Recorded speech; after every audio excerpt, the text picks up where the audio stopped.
ಜಾತಿಗಣತಿ ವರದಿ ಜಟಾಪಟಿಗೆ ಇವತ್ತೇ ಕ್ಲೈಮ್ಯಾಕ್ಸ್ ಸಿಗುತ್ತಾ? ಸಚಿವ ಸಂಪುಟ ಸಭೆಯಲ್ಲಿ ಜಾತಿಗಣತಿ ರಿಪೋರ್ಟ್ ಮಂಡನೆಯಾಗುತ್ತೆ. ಜಾತಿಗಣತಿಯ ಲೆಕ್ಕಾಚಾರ ರಿವೀಲ್ಗೆ ಕೌಂಟ್ ಡೌನ್ ಶುರುವಾಗಿದೆ.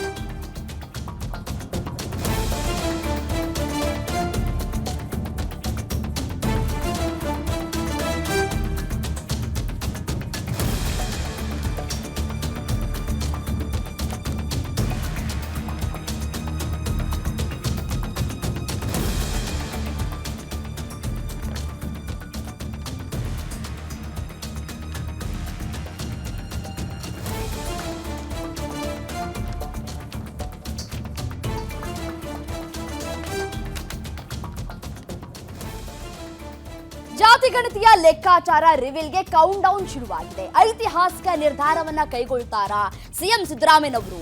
ಸಚಿವ ಸಂಪುಟ ಸಭೆಯಲ್ಲಿ ಸಿದ್ದರಾಮಯ್ಯ ಬಿಗ್ ಡಿಸಿಷನ್ ತೆಗೆದುಕೊಳ್ತಾರಾ? ಕೊಟ್ಟ ಮಾತನ್ನ ಉಳಿಸ್ಕೊಳ್ತಾರಾ ಸಿಎಂ ಸಿದ್ದರಾಮಯ್ಯನವರು? ಇವತ್ತಿನ ಸಂಪುಟ ಸಭೆಯಲ್ಲಿ ಜಾತಿಗಣತಿ ವರದಿ ಮಂಡನೆಯಾಗುತ್ತೆ. ಕಾಂತರಾಜು ಸಲ್ಲಿಸಿರುವಂತಹ ಜಾತಿಗಣತಿ ವರದಿಯನ್ನೇ ಮಂಡನೆ ಮಾಡ್ತಾರಾ? ಏನ್ ಮಾಡ್ತಾರೆ? ಈ ಜಾತಿಗಣತಿ ಮಂಡನೆ ಆದ್ರೆ ವರದಿ ಅನುಷ್ಠಾನಕ್ಕೋ ಅಥವಾ ಅಧ್ಯಯನಕ್ಕೋ ಅನ್ನುವಂತಹ ಪ್ರಶ್ನೆಗಳು ಕೂಡ ಇಲ್ಲಿ ಉದ್ಭವ ಆಗ್ತಾ ಇದೆ. ವರದಿ ಜಾರಿ ವಿಚಾರದಲ್ಲಿ ಇನ್ನೂ ಕೂಡ ಗೊಂದಲದಲ್ಲಿ ಇದೆ ಸರ್ಕಾರ.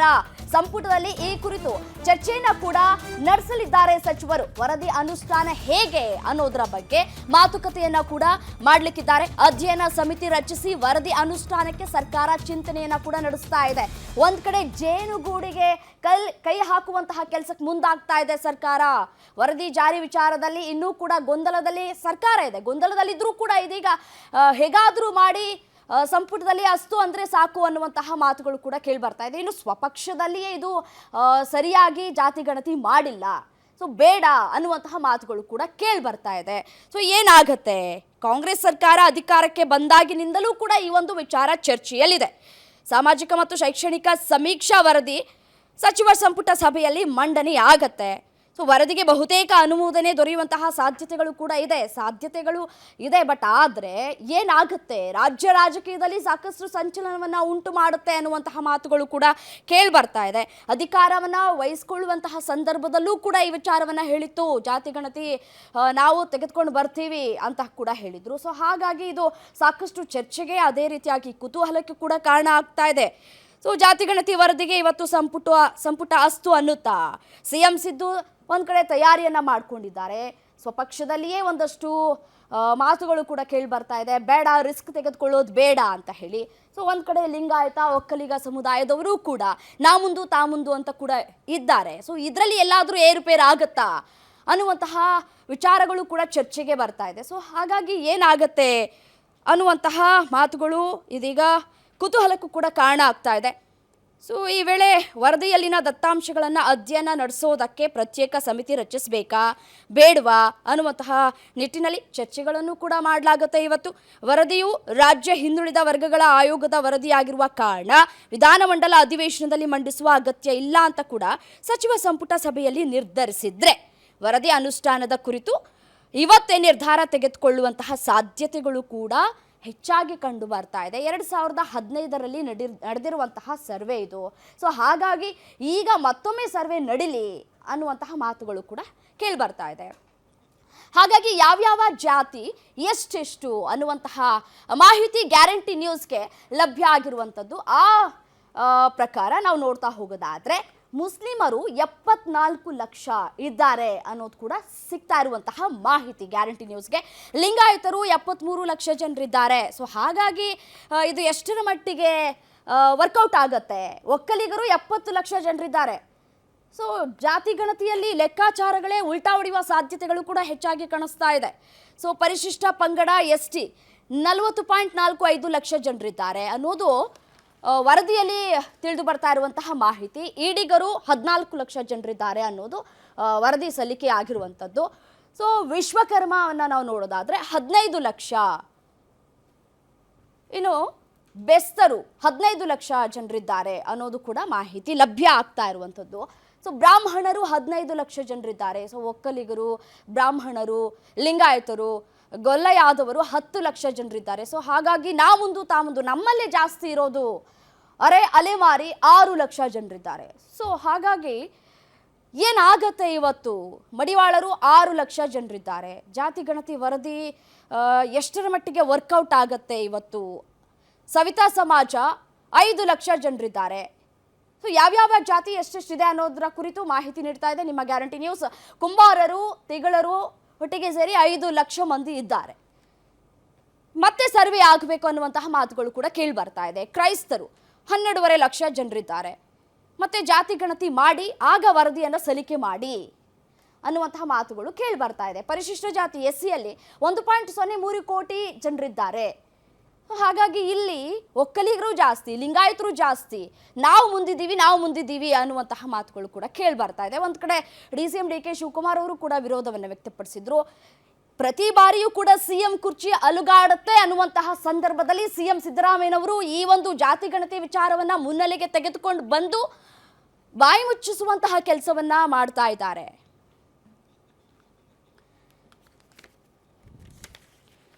ಎಸ್, ಮತ್ತಷ್ಟು ಡೀಟೇಲ್ಸ್ ನೀಡ್ತಾ ಹೋಗ್ತಾರೆ ನನ್ನ colleague Maruti Pavagada, senior political reporter, phone ಸಂಪರ್ಕದಲ್ಲಿದ್ದಾರೆ.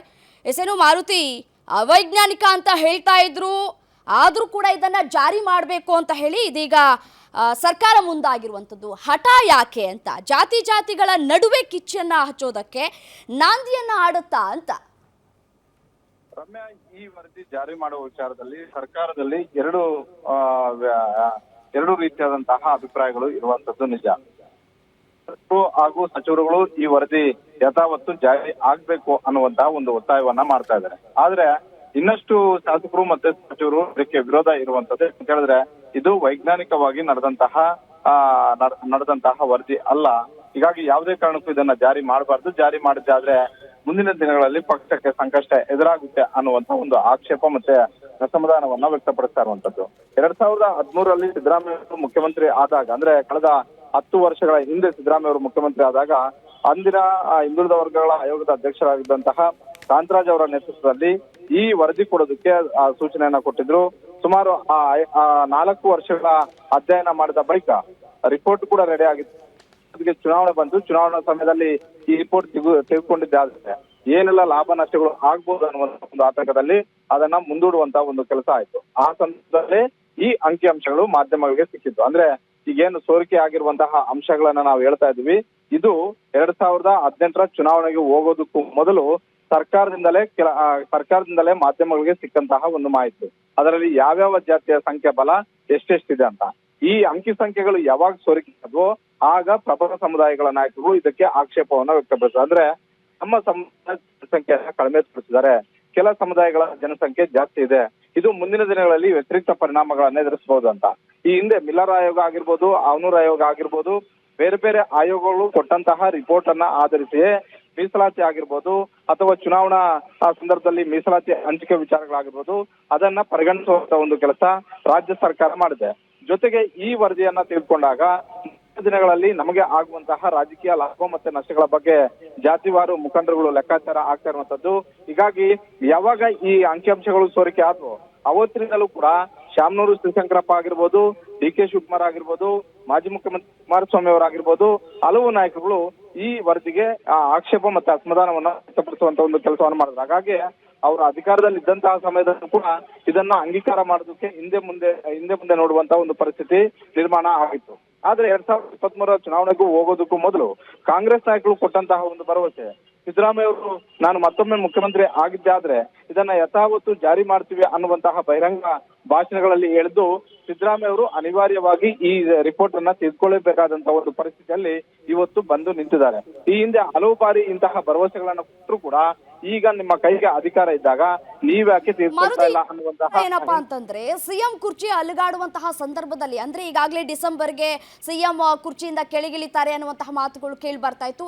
ಈ ಸಂದರ್ಭದಲ್ಲಿ ಪ್ರತಿ ಬಾರಿಯೂ ಕೂಡ CM ಸಿದ್ದರಾಮಯ್ಯನವರು ಕುರ್ಚಿ ಅಲುಗಾಡುತ್ತೆ ಅನ್ನುವಂತಹ ಸಂದರ್ಭದಲ್ಲಿ ಜಾತಿ ಗಣತಿ ವಿಚಾರವನ್ನ ಮುನ್ನೆಲೆಗೆ ತರ್ಕೊಂಡು ಬರುವಂತಹ ಕೆಲಸಗಳನ್ನ ಮಾಡ್ತಾರೆ. ಸೊ ಈಗಲೂ ಕೂಡ ಅದೇ ದಾಳವನ್ನ ಉಳಿಸ್ತಾ ಇದ್ದಾರಾ ಹೇಗೆ ಅಂತ? ಸಿದ್ದರಾಮಯ್ಯ ಅವ್ರಿಗೆ CM ಸ್ಥಾನದ ಸಂಕಷ್ಟ ಬಂದಾಗ ಸಹಜವಾಗಿ ನೀವ್ ಹೇಳಿದಂತೆ ಕೆಲವೊಂದಷ್ಟು ಅಸ್ತ್ರಗಳನ್ನ ಬಿಡೋದು ನಿಜ.